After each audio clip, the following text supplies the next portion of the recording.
And these sessions are recorded so that you can access them later if you'd like to review the sessions. And the link for the UCF AAC Collaborative YouTube channel can be found at the bottom of the screen. And I'm going to ask Maria, our research assistant, to also drop that in the chat for us as well for easy access.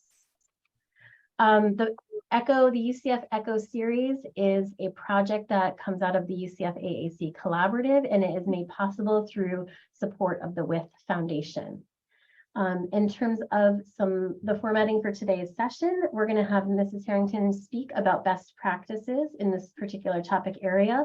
We will have a Q&A session about the content presented at the conclusion of her talk.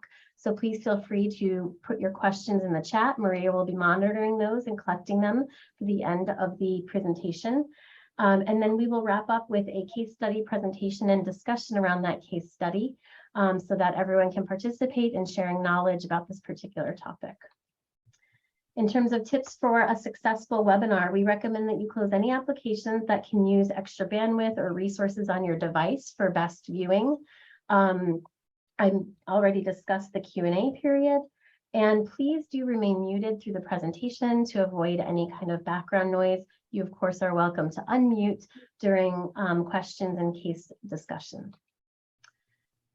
We have a survey that will be a link for the survey that will be put in the chat.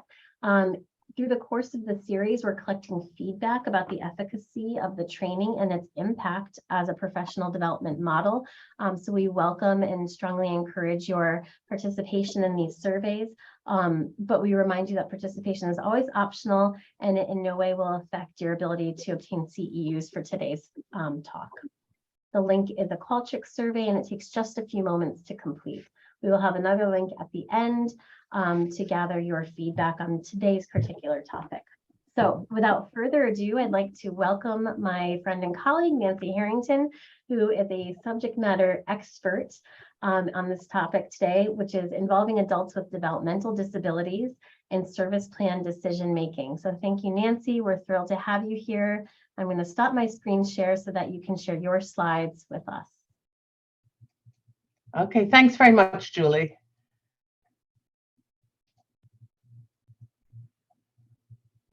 Okay.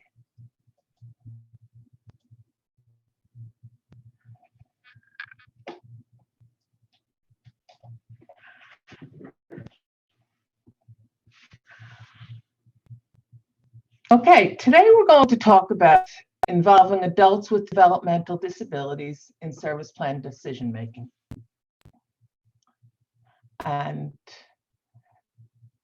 your learner outcomes will be to, 1, describe 2 reasons why adults with developmental disabilities should be involved in their own service planning, and also describe and discuss 2 strategies for including adults with developmental disabilities in service planning.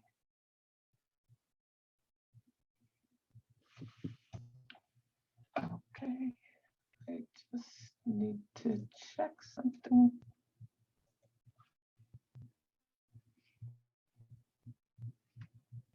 Okay, global policies that enshrine in terms of people being involved, people with disabilities being involved in their decision making. There's the United Nations Disability Inclusion Strategy, and there's also the WHO Convention on the Rights of Persons with Disabilities. And I'm not sure if any of you are familiar with the Communication Bill of Rights.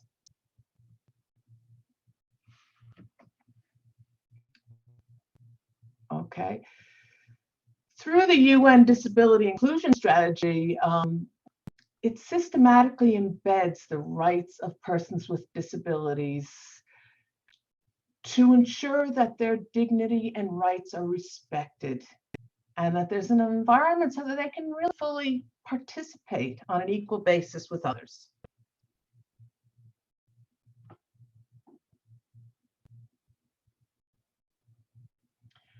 The WHO Convention on the Rights of Persons with Disabilities, Article 3, really highlights respecting the dignity, autonomy, and the freedom of individuals to make their own choices. Looking for full and effective participation and inclusion in society, and really respecting the differences and acceptances of persons with disabilities. We need to make sure everything's accessible, and there's equality for individuals with differences and disabilities.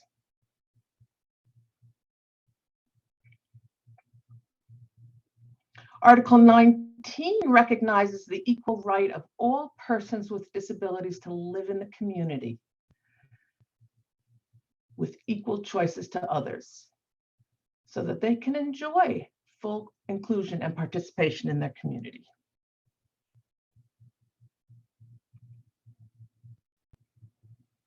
Article 27 recognizes the rights of individuals with disabilities to work on an equal basis as others, and making sure that employment is inclusive and accessible to individuals with disabilities.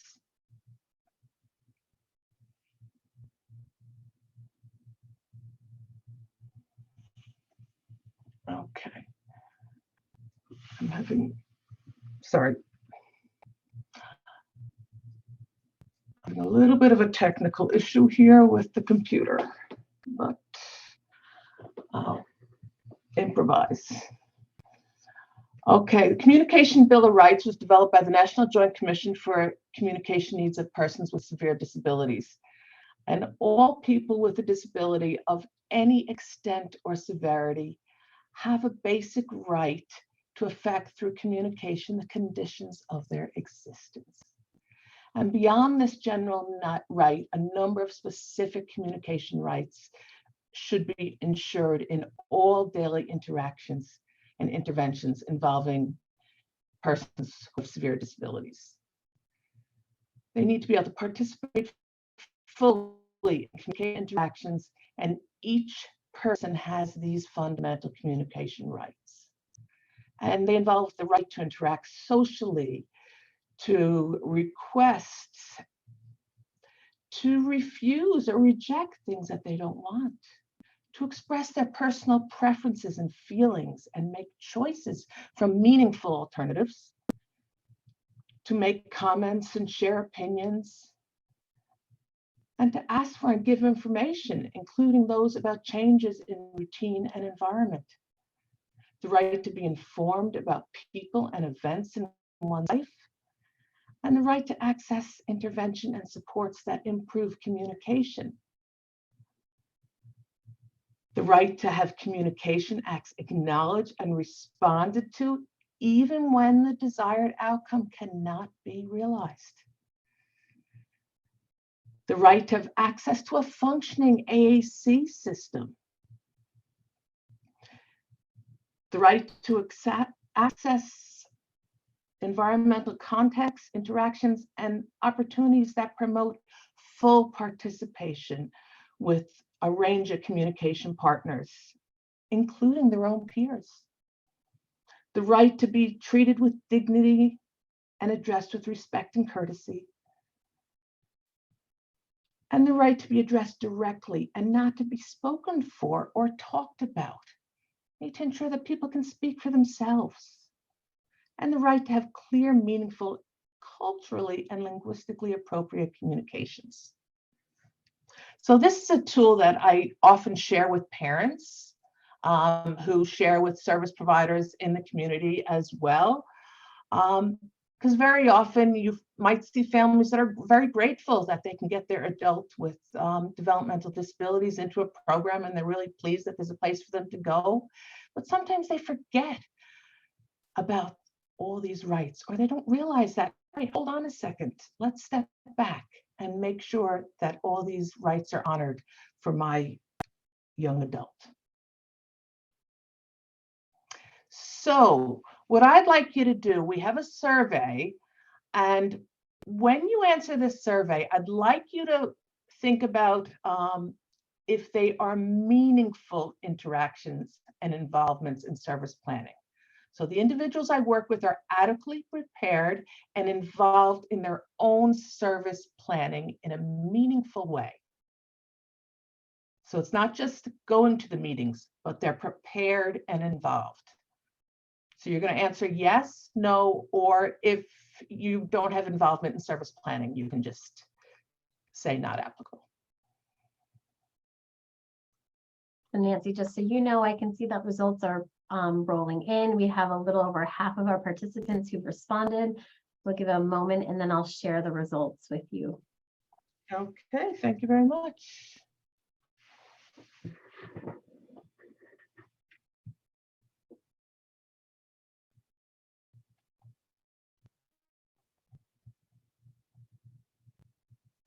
If anyone wants to add their response, I'll give you just another few seconds and then we'll end the poll and take a look at how folks are feeling about this statement.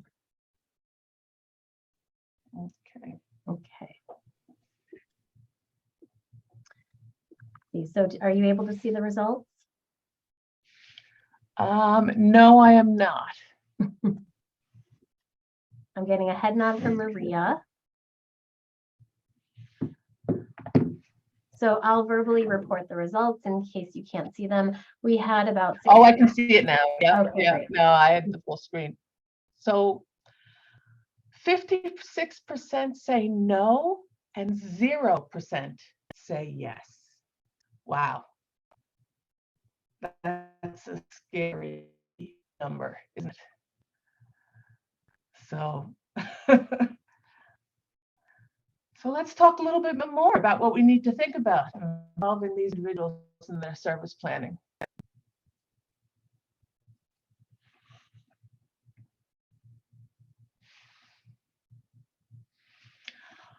Okay, I'm going to now talk about social inclusion because it's very often a part of service planning. And I'm going to look at Simpleton's model of social inclusion. And Nancy, forgive the my first interruption, but I'm so sorry to interrupt, but I believe we've lost your slides. We're looking at a blue screen. So I don't want you to get too far. Probably because I moved them to the other. I'm not at my own computer and it's made something a little bit different. Let me try it again. Yes, we've got them now. Thank you all for your patience. We really have been suffering some technical challenges as a result of electrical complications. Yes, I apologize for this.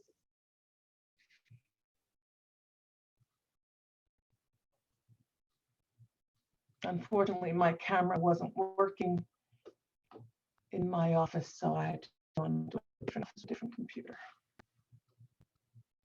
Okay, can you see my screen now? All right, good. Okay, so we're looking at Simpleton's model of social inclusion.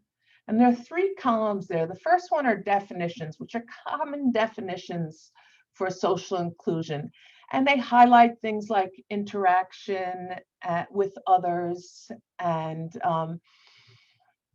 recognition and relationships and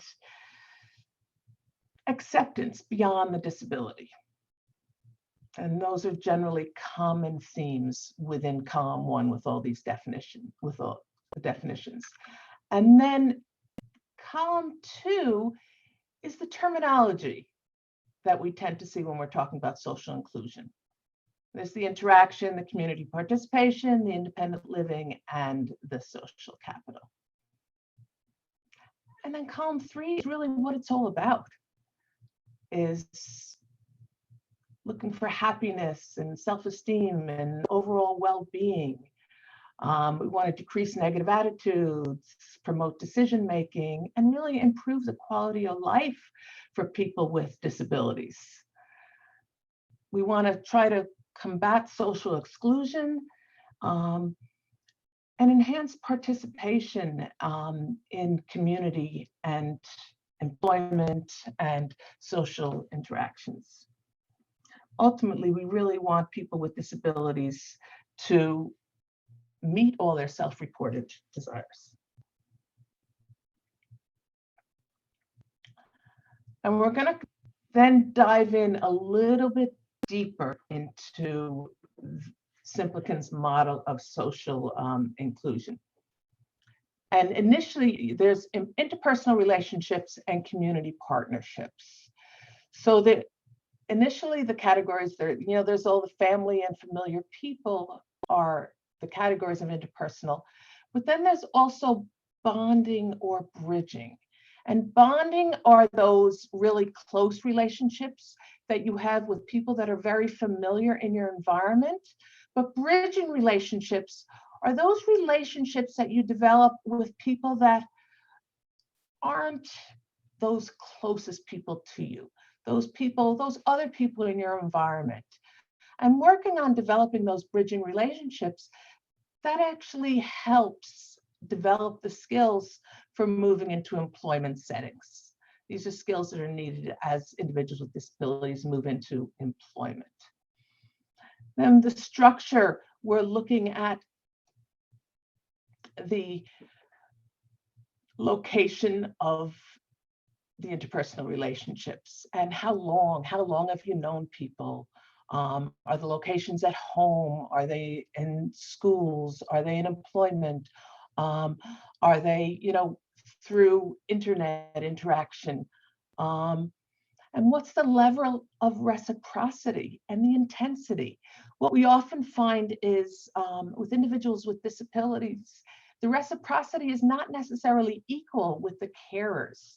It's often more one-sided for those individuals with disabilities, whereas the intensity is greater because they're very strong relationships with a few people. But the reciprocity is maybe a little bit more one-sided because the individual with disability doesn't necessarily have as much power in the decision-making themselves.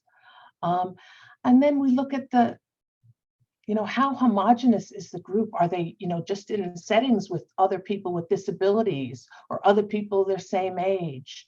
Or, what's the diversity of the groups that they're involved with? And also looking at the geographic location and the density, and what happens sometimes is you see people in rural areas who are set, farther afield, and they tend to be a little bit more isolated, and it's more difficult for them to be involved in interpersonal relationships. And then we look at the function, which is, the emotions, how people are feeling about it. Instrumental, those are the tasks and the things that help, the services that help individuals with disabilities develop those interpersonal relationships. And then the information is the directions and the guidance that's provided for these individuals. And then when we're looking at community participation, we're looking at all the different categories, all the different contexts, whether it be employment or school or leisure activities. We look at the level of structure, and it's kind of hierarchical. So you may have a segregated context or maybe one that's semi-segregated, where they get out a bit, but maybe not completely. It's not completely a mainstream context. And then you look at the level. Are they just present? Or is there some level of interaction, encounter, or are they really actively participating? So this model is actually very useful when you really want to look at how can I include my clients with developmental disabilities? How can I make sure that they have inclusion for interpersonal relationships and really meaningful community participation? Hearing the results of the survey and the lack of meaningful participation in service planning makes me think that, things are not necessarily as they should be around here, and maybe we need to dig a little bit deeper.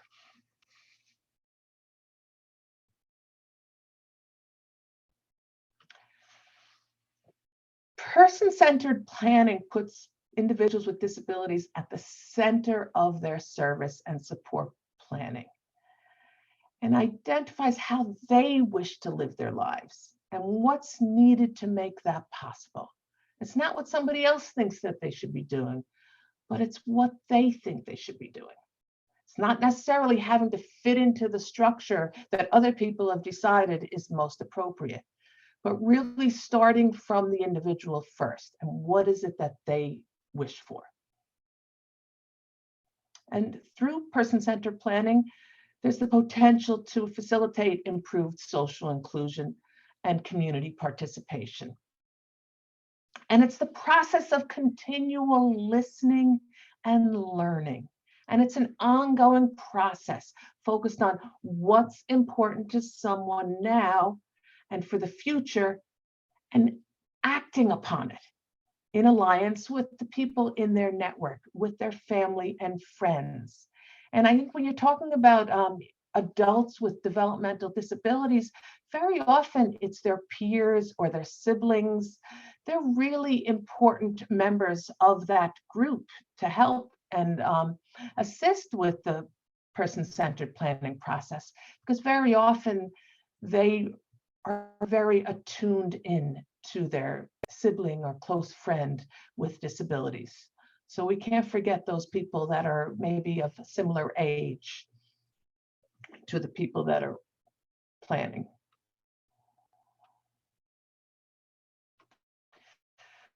McCausland recently did a study looking at the impact of person-centered planning on social inclusion. He looked at 169 people with intellectual disability and their families. And this was actually located in Dublin, Ireland, very near and dear to me. But the model that they implemented was PATH, which stands for Planning Alternative Tomorrows with Hope. And that's the name of the approach. And they looked at goals for independent living, public transport, travel, personal development, employment, relationships, going on vacations, very important for everybody. And this is the way the PATH works. It's actually a graphic. They develop using a graphic facilitation technique to really look at that participatory planning process, where they're putting people at the center, but they help the individuals develop a vision for the future and for what they want from life using graphic images. And they'll even, bring in people that are quite skilled in drawing and developing these graphic images to help them develop that vision. And that's just an example.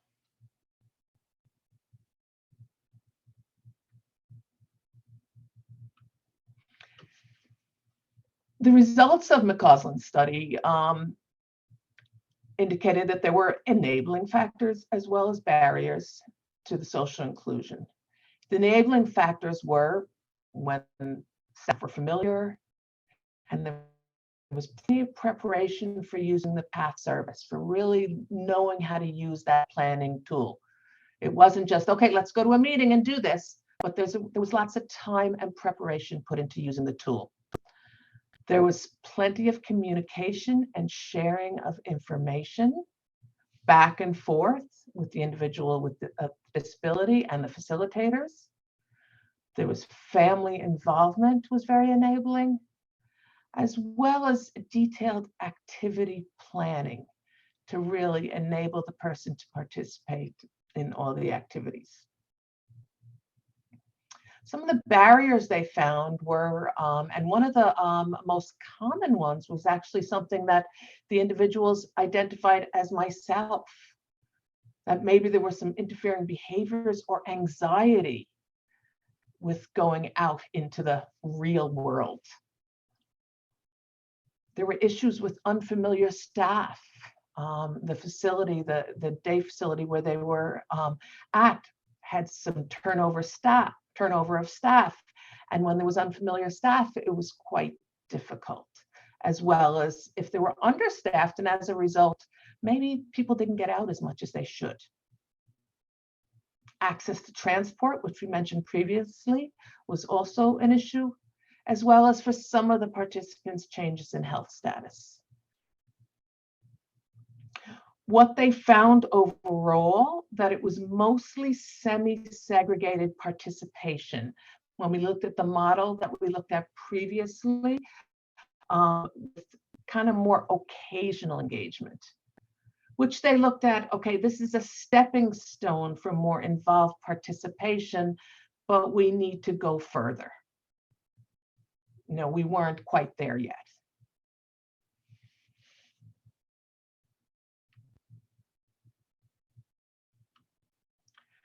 Another useful tool for person-centered planning is talking maths. And this was developed by Murphy, Dr. Joan Murphy at the University of Stirling in Scotland. And this is another visual framework. We have a bit of a theme here, but it's a visual framework which allows people to express their view, and they can really think about and reflect upon what it is that they truly desire. And even the format allows for them to rethink it and change their mind if they want. You know, it really offers, when it's implemented appropriately, it really offers time for thinking and reflection. There are actually topic vocabulary cards, and they're basically sorted into 3 categories. Okay, so you have your mat, and I'll show you that over here. Over on the left, you can see the mat there.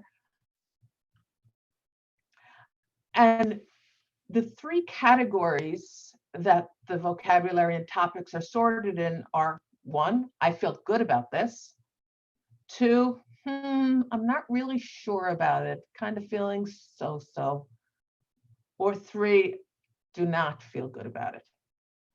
So it's a pretty easy to understand concept that doesn't require verbalizations and can be used to help individuals plan what they want to do and what their priorities are for themselves.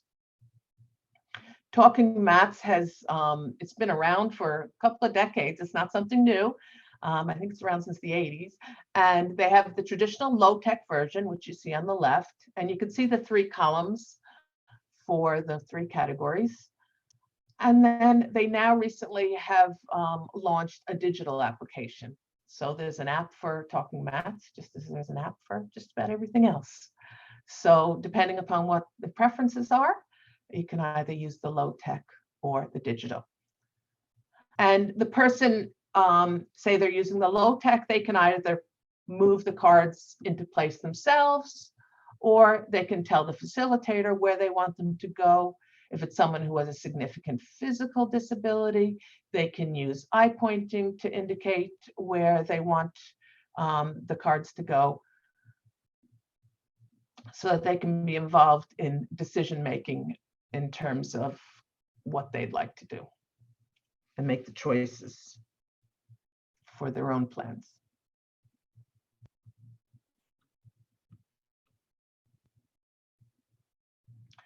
Another tool that I found useful is social networks. And social networks is a communication inventory for individuals with complex communication needs and their partners. And this was developed by Sarah Blackstone and Mary Humpberg. And it's basically an assessment and intervention planning tool. And what it does is it looks at circles of communication partners. It looks at the different communication modalities used, the topics, personal preferences, as well as the types of communication. So you're really digging deep into the preferences of the individual. So over here, you have an example of the circles of communication partners. So in the center, we have circle 1, and those are the very close family members. As we move towards the outside, people become less and less familiar. Circle 2 might be really good friends. Circle 3 might be individuals that they see, you know, in a group or a class that they go to. Circle 4 might be, you know, healthcare professionals they see on a semi-regular basis, or people they see in the store, or teachers. And then circle 5 are really unfamiliar communication partners. And what the individual does is they look at all their modalities of communication, and we have examples down on the bottom there in the diagram, and look at what it is that they use best with the different types of communication partners. So if you look at the little graph, bar graph there, you can say for the first circle, this is just a case example, there's plenty of gestures and vocalizations and verbal speech being used. But as we move to the fifth circle, that individual is much more reliant upon his high-tech communication device and much less reliant on his verbal speech, which may not be clear, at a context to unfamiliar communication partners. So there's a bit of a hierarchy. But what it does is it really helps the individuals and the facilitators working with individuals with complex communication needs, help them to fine-tune and look at what communication systems work best in different contexts. It's not a one-size-fits-all.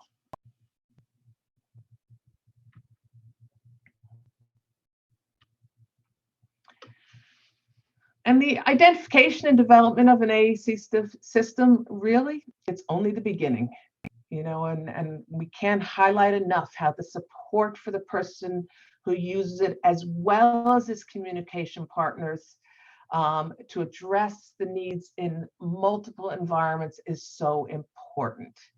And I'm stressing this because you might go, oh yeah, I know that. But very often we see, particularly with adult services, all of a sudden, a lot of those supports and services that may have been there in the school years are no longer there. And we really need to look at what kind of supports can we put in for that individual so that they can best communicate in a variety of contexts. Because really, we want them to participate in all the activities that they've identified as most important in everyday life. So when we are introducing new systems, we need to make sure that the experiences are positive. Make sure it's not just a grind. Give them opportunities to learn from peers and others using communication aids. And most importantly, really look for practice in functional contexts in the community so that we can really see, the individuals can really see how meaningful use of their communication system is in real life situations.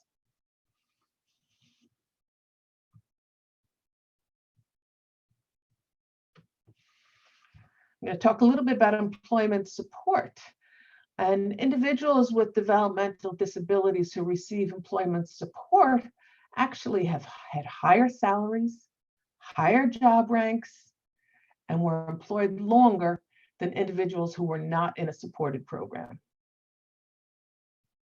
And the Canadian Association for Supportive Employment has identified best practices for employing people with developmental disabilities.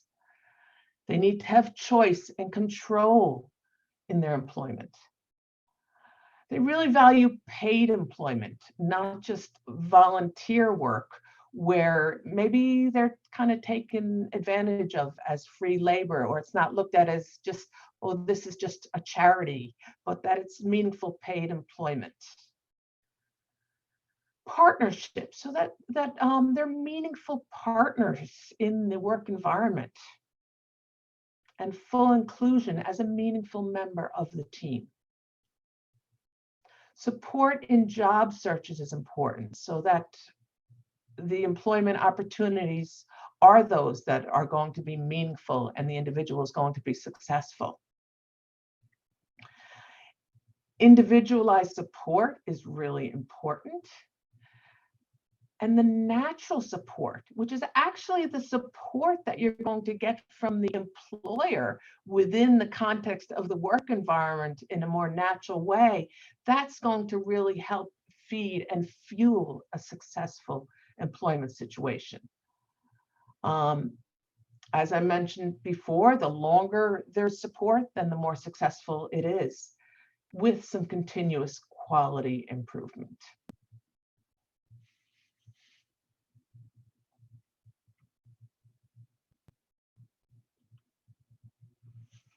Rashid now looks at building the employer capacity. We talked about what the employee needs, but then we also have to think about what does the employer need? So Rashid looked at some semi-structured focus groups and had individual interviews with 34 employment support providers. So these were the providers who provided support for the individuals with developmental disabilities. And there were 3 sub-themes. That was finding the employment, the influences of the institution on the experience, and the attitudes. And they found that the relationship building was so important, and that it really had to be a strengths-based approach, so that they really looked at, okay, what are the strengths of this individual? We're not looking at what is it this job needs, but what are the strengths of this individual, so they really can contribute meaningfully to the employment situation. They found that, yeah, what I mentioned before, if it's not just volunteerism, that if they're actually paid, that there's more value rather than just a charity situation. Transportation, another barrier that came up here. HR policies really need to adapt, not necessarily your traditional interview, but let somebody show their skills, give them an opportunity to put them in a context and show the skills that they have to contribute to that work environment rather than going through an interview. Make it meaningful instead of showing a resume, but really showing what it is that this person can do and add to the experience. They found that awareness and exposure that helped with the attitudes and stigma, that as people got to know the individuals with disabilities as people first, rather than looking at them as their disability first, that some of the assumptions and the stigmas went away. And another interesting concept was the visible and invisible aspect of disability. They found that individuals who had a less obvious disability were easier to place in employment, but they didn't necessarily hold down the job as long. They weren't necessarily as successful because the expectations were higher because the disability was not as obvious visibly.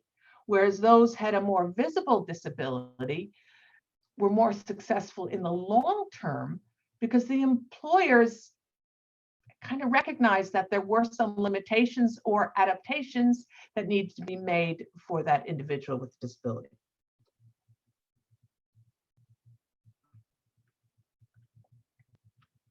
So 5 key features for AAC in the workplace. And this comes from David McNaughton and Chappell, which is an individual who used AAC and has spoken from his own experience. There needs to be a proficient use of the needed vocabulary, and it needs to be both social and work related, not just the professional vocabulary, but also the vocabulary for socialization and building the relationships with colleagues and peers.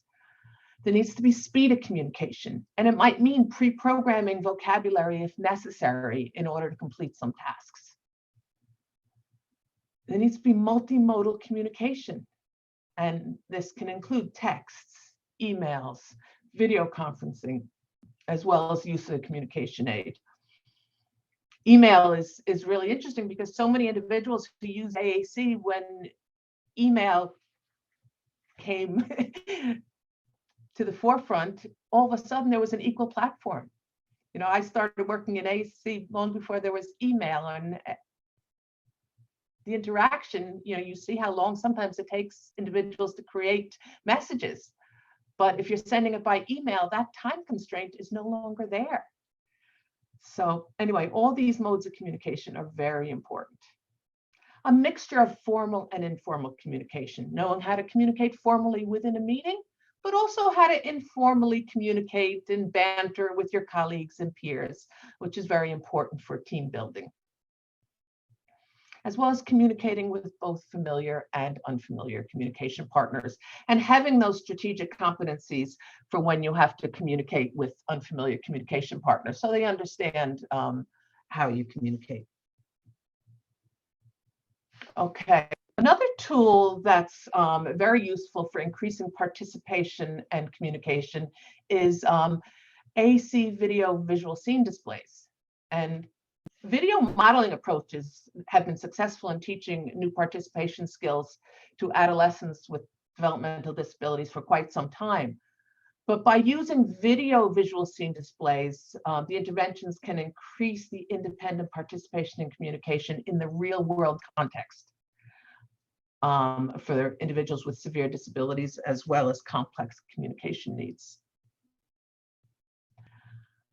So it can be a highly effective means of teaching volunteer and vocational skills. And the reason it is because those AAC supports are embedded directly within the videos used to prompt the task completion. So you're not juggling between a device for the video and a device for communication, that it's integrated together. And here's an example. And here you see a screenshot with the video scene display, and you can see circled is a hotspot. And when the individual selects the hotspot, the message produced is, I'm going to put the backpacks in the storage room. So he's communicating about what's happening, but it's also giving him cues as to what the task is. Self-advocacy is the civil rights movement of and by people with developmental disabilities. And it's really important that states expand the provision of self-advocacy services to include teaching and effective ways for self-advocacy. Here at UCF, our colleague Kelly David is running a group called Speak Up, and it's a self-advocacy group that is once a week at the Communication Disorders Clinic, and it's targeting expressive and receptive language skills and social communication skills in a safe and supported environment, really with the ultimate goal of promoting confidence in communication. And these sessions aim to support the individual as they work to understand their role in self-advocacy, their preferences for communication, as well as communicating their needs, wants, and ideas. And this is the framework that Kelly uses. She uses the conceptual framework of self-advocacy by test, where you're looking at the knowledge of self, the knowledge of rights, the communication, and the leadership skills. And you can see the interplay between all of them within that diagram.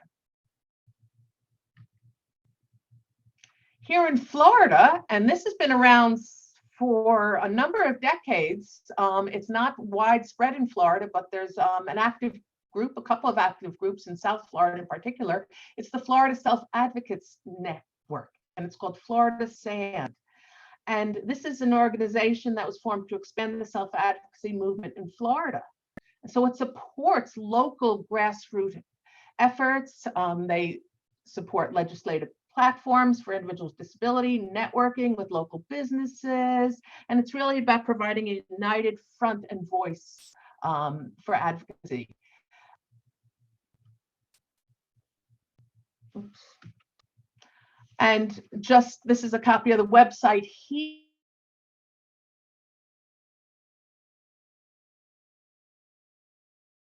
here, advocacy handbooks and tool guides for in your location you want to set up a self-advocacy group and network with Florida SAND, that there are actually toolkits and resources for you to start a group, to operate it, to raise funds, and to really get your group going. And they've got decades of experience. So, and this is right here in Florida. So it might be something you might want to investigate if it's available in your area, or maybe there's a group that wants to start up. So we don't have much time left, so I'm just going to talk briefly about case history. This is Chris. I'm going to talk about Chris, and he was a 28-year-old young man with autism who was preparing for employment. He was referred by Voc Rehab, and he presented with apraxia of speech and expressive language deficits secondary to autism. Reports indicated that he had a history of partial complex seizures, asthma, and aphasia. He was a multimodal communicator who had not had access to AAC since elementary school. Parents report that he had a dynamite, which was partially successful, but it was kind of big and cumbersome and difficult for him to carry around and use in social interactions. And I think what happened is, as his speech developed, even though it was quite unintelligible, with people that were very familiar with him, maybe in those circles 1 and 2 within the school environment, they understood what he was saying and he didn't need it as much. The Index of Augmented Speech Comprehensibility, Dowden revealed intelligibility of 45% with unfamiliar communication partners. His language comprehension was relatively good, and he had functional literacy skills for spelling single words and short phrases.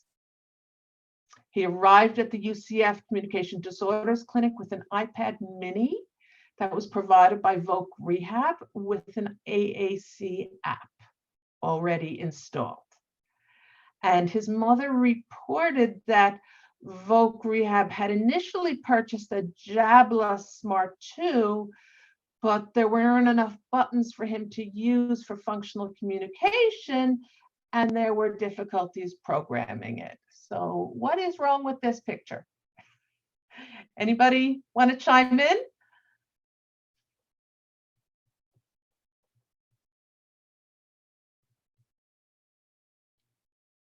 All right, well, I certainly didn't have a team-based assessment in terms of looking at what might be the most appropriate system for him. You know, ideally, you would have had the Voc Rehab personnel, the family, an AAC specialist, a speech and language pathologist, you know, other people that are key members of the team to help him to decide what would be the most appropriate device and to give him opportunities for trials. Nancy, I was curious if on the previous slide you mentioned that he, yes, he had not had access to AAC since elementary school. Yeah, once he hit middle school, it stopped. And this is a common theme I've seen. And did mom report, I see here that it was cumbersome in terms of portability. Were there other barriers that mom reported that we might be thinking about as we, you know, interact with adults who have disabilities who need these kinds of support needs and thinking about their, you know, functional environments? Yeah, and I think what probably happened here is they said, oh, this is too heavy, this doesn't work, and nobody looked at other options. You know, particularly, you know, a young man like that who had speech that was somewhat intelligible in context, he could have even had a low-tech topic board or something like that to help establish the context and improve his speech. And remarkably, this individual had There certainly could have been other literacy options skills. looked at. Sorry? I'm sorry. And I'm noticing also, I wanted to point out that this individual has functional literacy skills, which seemed underutilized in his current situation. Definitely, most definitely, most definitely.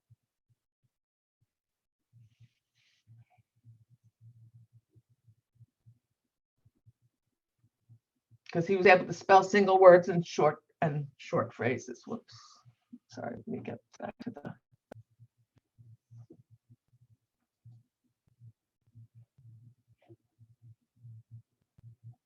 Sorry, I've lost.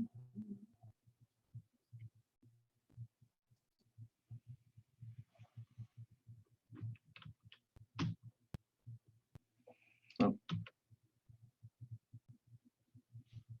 Sorry, I seem to have lost. Something's gone weird.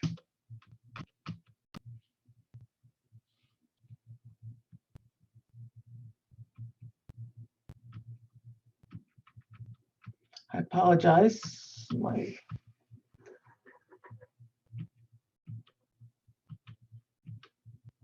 I'll take the blame. I asked too many questions. Okay, here we go.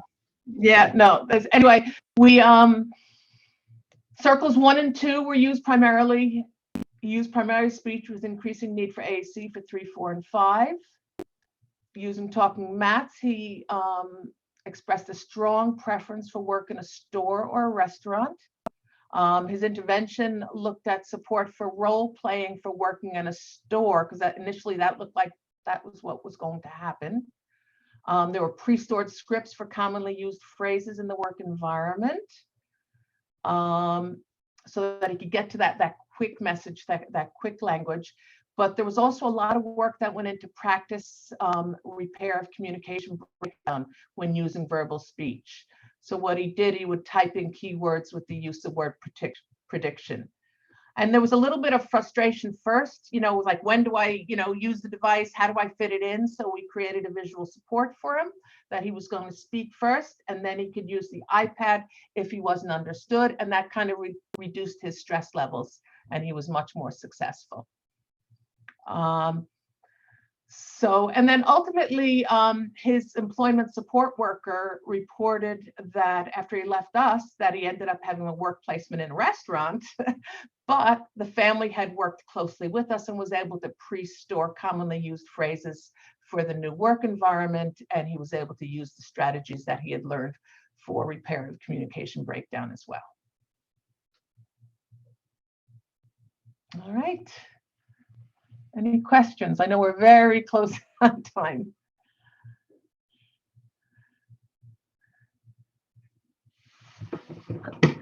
We do have time for questions. We have until 1:30, I believe, to talk. Oh, right. Yes. Or answer, that's okay, or answer additional questions that have come up from the lovely presentation that Mrs. Harrington provided us with. So we didn't see any come in through the chat. Maria, you can correct me if I'm wrong, but if anyone wishes to unmute and ask questions or share their own personal experiences with supporting individuals with developmental disabilities related to this topic, we'd love to hear from you. We actually did have one question. It was regarding the Talking Mats app. I believe they tried looking it up in the App Store, but could not find it. So they wanted to see if we could post a link or if it was under a different name. Okay, I'll reach out for that. That might be very, very new. Got it. So it might not be publicly available yet. And I did drop a link to the Talking Mats website in our chat, but we will follow up with Mrs. Harrington about that. I see Kim has a note, fantastic presentation, thank you. Can you talk a little bit about funding for AAC services for adults? We know there's great variability, but maybe from your experience, Nancy, you can share with us some of your tips or tricks. The variability really depends upon the insurer, and depending upon the insurance provider for the individual, whether they have private insurance, whether they have Medicare, whether they have Medicaid, whether they have Medicare with supplemental insurance. They would really have to go through their insurer. I have had families who, because they have such a high deductible, that in the end they've gone for an iPad option because it's actually ended up costing them less than having to pay a $3,000 deductible.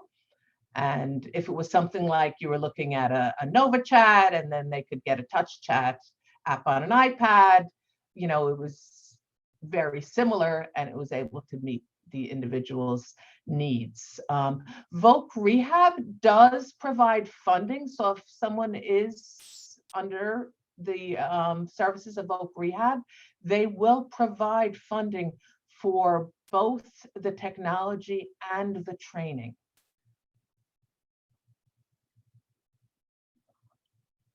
And that was the case with Chris, is that he was able to get funding through Voc Rehab. As a follow-up to that, Nancy, you mentioned funding for training as well. Does that include on-site training at his place of employment, or are you referring to sort of clinical one-on-one training? No, Voc Rehab will fund for someone to go to the person's home or their place of employment in order to provide training within the context. The issue is that not everybody qualifies for vocational rehab services.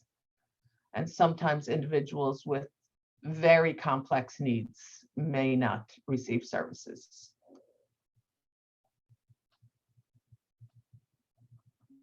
I see we have another question from But I Lillian. think we need to build those advocacy groups.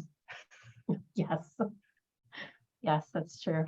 I see we have another question from Lillian in the chat, and she is asking if you have any recommendations for family in Circle 1 who perhaps aren't motivated to use a device because they feel that an individual, quote, communicates well, unquote.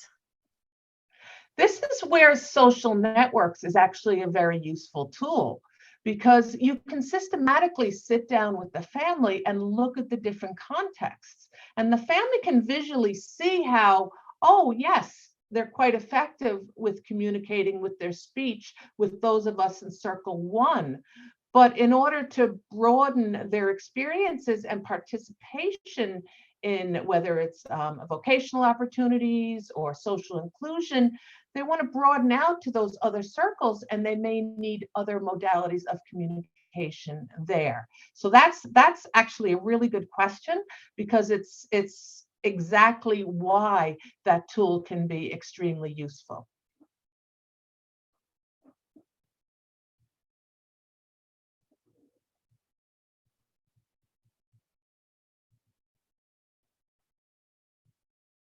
I'm curious, Nancy, when you reported on the tools that you use with Chris, several of the ones that you explained in your presentation were actually implemented in his overall assessment. Is that a common approach that you take, using multiple sources of information to answer questions about needs and areas? Do you have the time to administer and implement, a social networks approach and looking at talking mats and video mat? How do you sort of logistically manage those things for individuals with developmental disabilities? I think you make it a priority. You can set up the times and work with the family, and really working with the family to help prepare. Because if you're working hand in hand with the family and other key members in the person's environment, then it's not all on you. I think you need to look at everybody that's in that person's network, and all those support people that can facilitate and help. It really can't be on one person.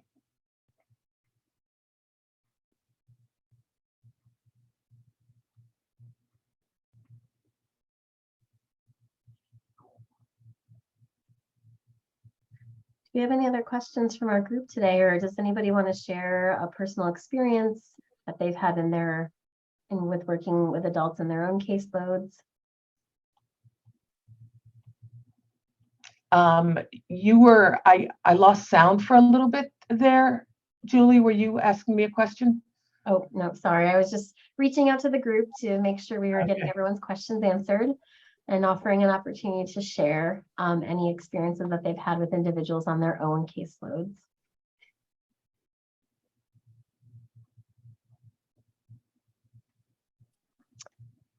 Okay. I'll share. Oh yeah, wonderful. Thank you, Kathleen. Sure. I work with an autistic man. He's in his mid-30s now. He also has an intellectual disability and needs support for every aspect of his life. And so one of the things that really stood out to me in this presentation was talking about the benefits of having paid employment versus volunteering. This man is, and it's something we feel really good about, he is really involved in his community and has a great circle of friends who are not family, who are not staff or, instructors or supports or anything like that. But all of the work that he does is volunteering. As a matter of fact, his family pays for him to volunteer in some ways. And so it just really got me thinking, like, what, he requires so much support in every area of his life, but just got me thinking, like, what are his strengths, and what does he Exactly. have to offer that someone might be willing to pay him for? Because I think that's true. It is there is a different perspective, I guess, a different way of thinking about a person when they are paid to do something rather than seeing them as a volunteer. So that really was a big kind of aha moment for me. Yeah, and sometimes volunteer work can be scaffolding towards employment, which people who don't have disabilities do as well. We see our young people engage in volunteer experiences to get different experience, to see what type of work experiences would be, they'd be interested in and that they'd be good at. And the same thing for individuals with disabilities. And I think for a young man such as you're talking about, what are his skills? I think really digging deep and seeing what are his skills? What is it that he can offer? He's getting this experience. And he sounds like he's successful in many facets. So really looking at what are his strengths? What is it that he could offer as an employee? Mm-hmm. Yeah, I'll definitely be thinking about that. But there's that employer work as well. There was from the employee end, and then there was also from the employer end. And there's definitely work to be done in terms of increasing the disability awareness as well for employers. Helping them to understand the differences of individuals with disabilities. That they're, not that they can't necessarily do things, but they just may be doing things differently. And there may be different things that they have strengths in. Right, exactly. Yeah, there's always something that can be contributed, but it's finding the right place and the right time to contribute that, to contribute. Yeah, I'd love to see these self-advocacy groups popping up all over the place. Yeah, that would be great. Nancy, you spoke about visual scene displays, and I think that in addition to benefiting the individual who's using the visual scene display to complete a task or a work-related activity, those kinds of tools can be really informative for the employer to see how an individual is able to productively and meaningfully contribute, because sometimes I find that people who don't have a frame of reference can't visualize the role a person can play in that setting, but seeing a short video clip can really illuminate the potential for many individuals. Absolutely. And take it from there, from that initial seeing what can happen, to build that partnership so that the employer and the employee can do some planning together in terms of, okay, how can we use this tool to enable success in the work environment?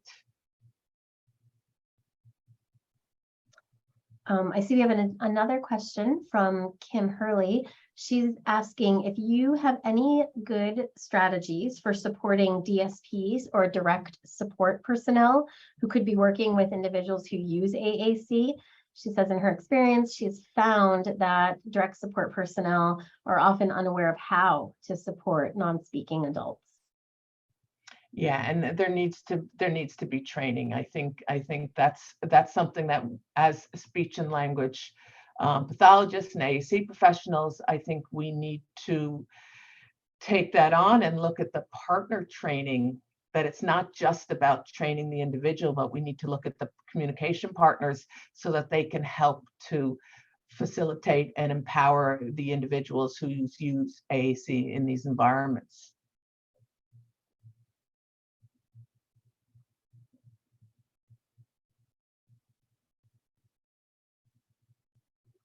There's so much we could talk about on this topic. I squeezed so much in and then I talked so fast. But it was wonderful. Thank you, Nancy. I did include a number of links in the chat for things that Nancy mentioned as she moved through her talk. So be sure to check those out for additional resources. If there aren't any further questions, I'd like to just wrap up with a few concluding slides. But I want to leave space if anybody has anything else to share or a question to ask. Speak now. Okay, and if not, then I will ask Nancy, if you don't mind, to unshare your screen, and I'm going to present some of our remaining housekeeping things so that everybody is aware of how to get CEUs for today's participation. Let's see.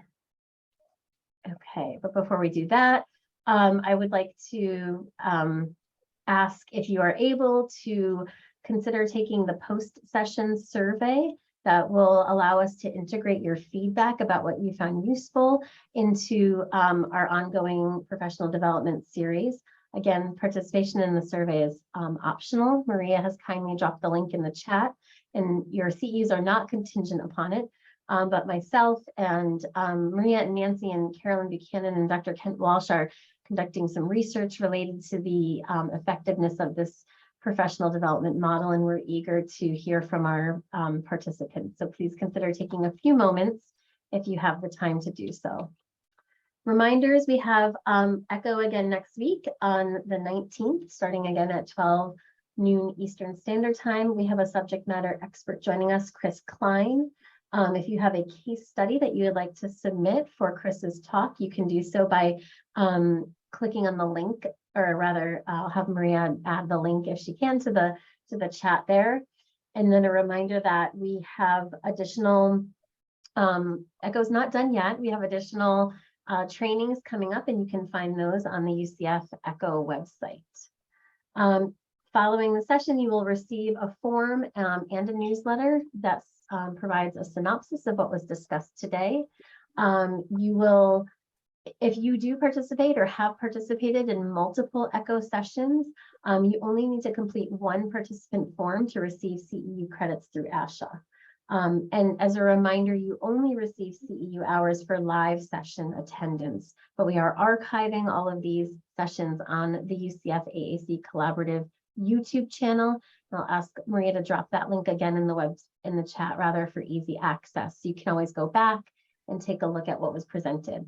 And then finally, I just want to say thank you for your participation today, for your excellent questions, for your attendance and engagement. We have contact information here for myself, Carolyn Buchanan, and our presenter, Mrs. Harrington. And we thank you, and we hope to see you again next Wednesday at noon.